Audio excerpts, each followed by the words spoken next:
Some mornings slap you awake harder than a pot of black coffee, like stepping outside and seeing a $50 million hydro plant floating on your lake built by folks who don't even own the water. That's not an exaggeration. That's exactly what I saw the day the HOA decided my land was theirs for the taking. No calls, no paperwork, just pure steaming arrogance and a line of neon survey flags digging into my shoreline like a dare. Sun was barely up, and I figured it'd be the same as every other day. Goats fed water troughs, checked boots, crunching down the pine trail to Carter Lake, my father's lake. Even after all these years, you can spot his handiwork everywhere, stubborn and precise. Except this time, the quiet got split open by those pink and orange flags lined up military perfect, carving a path way past the property line. I didn't hear a truck, didn't see a single surveyor, just the wind playing with cheap plastic ribbons and the prints of boots that didn't belong.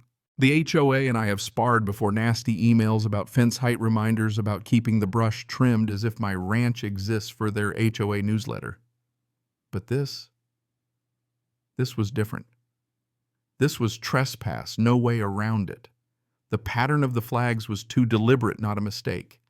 And they'd crossed well into land nobody had ever questioned, all mapped and certified since 1975. I checked my phone.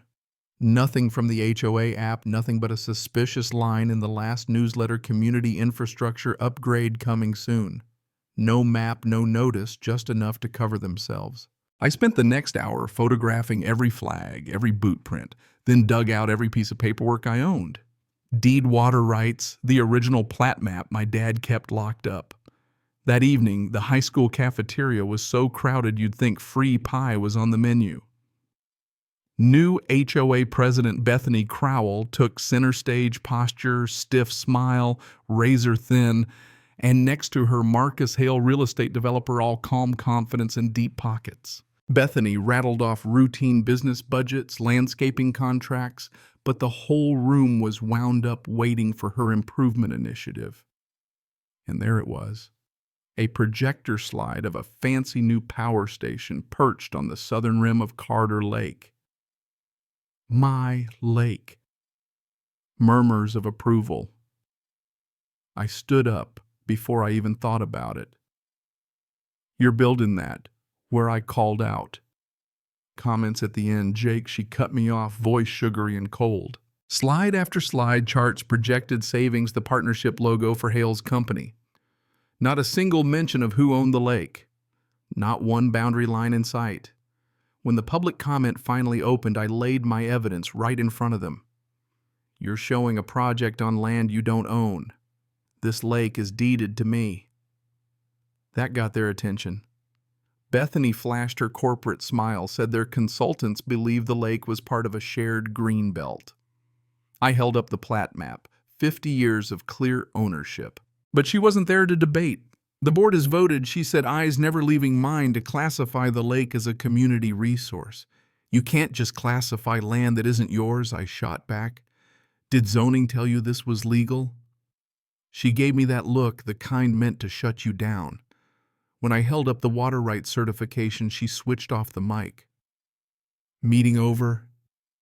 Residents shuffled out, half avoiding my eyes, a few looking guilty.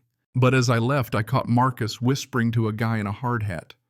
"Start staging equipment Monday." No room for negotiation. They were planning to build before I could even file a complaint. The next morning wasn't peaceful. Deep metallic noise rolled across the lake cranes, barges, men in reflective vests, banners zip-tied to my fence.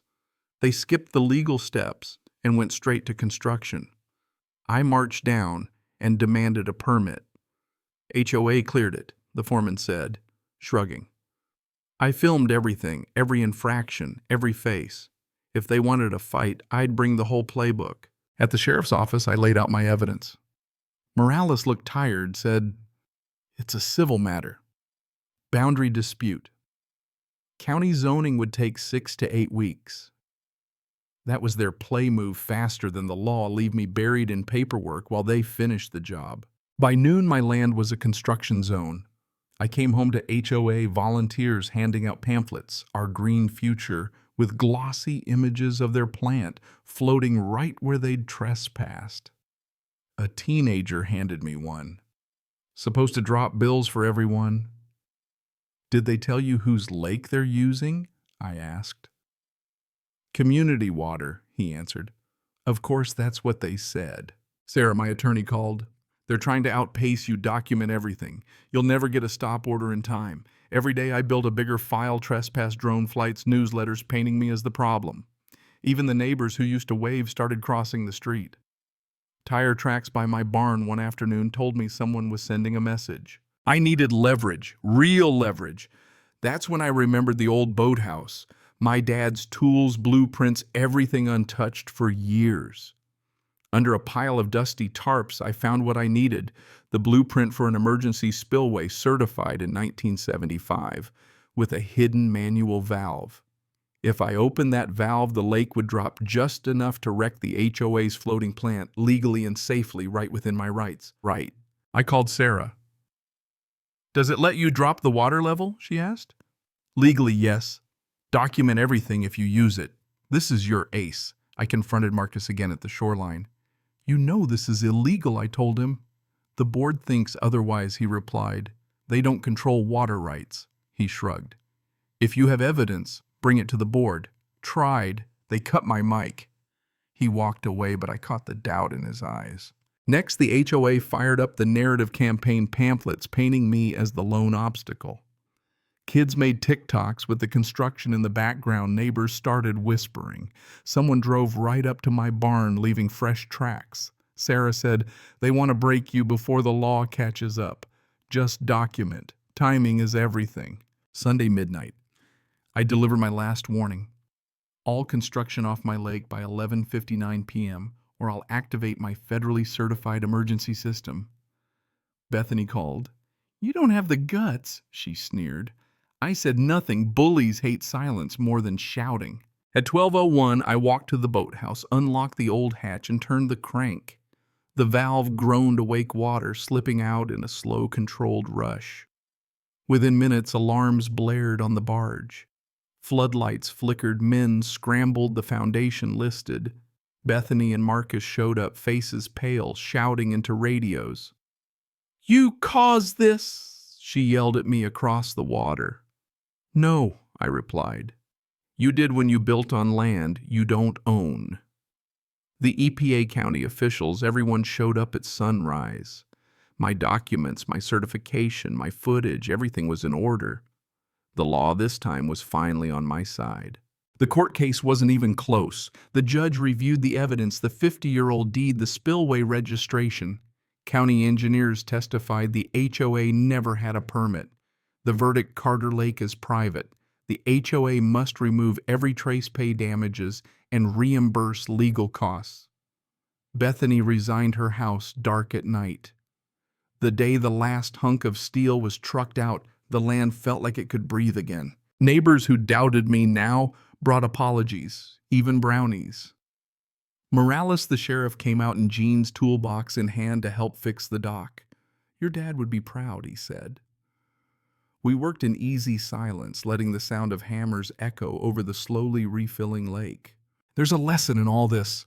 You can throw money, lawyers, and public opinion at a man, but you can't rewrite the truth. Land remembers who respects it. Justice doesn't always roar. Sometimes it returns quiet, slow, just like the water finding its way home. The fight is over. The lake is whole again. My father's legacy outlasted their arrogance, and so did a stubborn belief that what's right can still win even when the odds say otherwise. So tell me, where would you draw the line? What would you do if someone tried to rewrite the rules on your land, your legacy? Share your story, your thoughts right here. And if you want more real stories about standing your ground, subscribe and stick around. There's plenty more coming.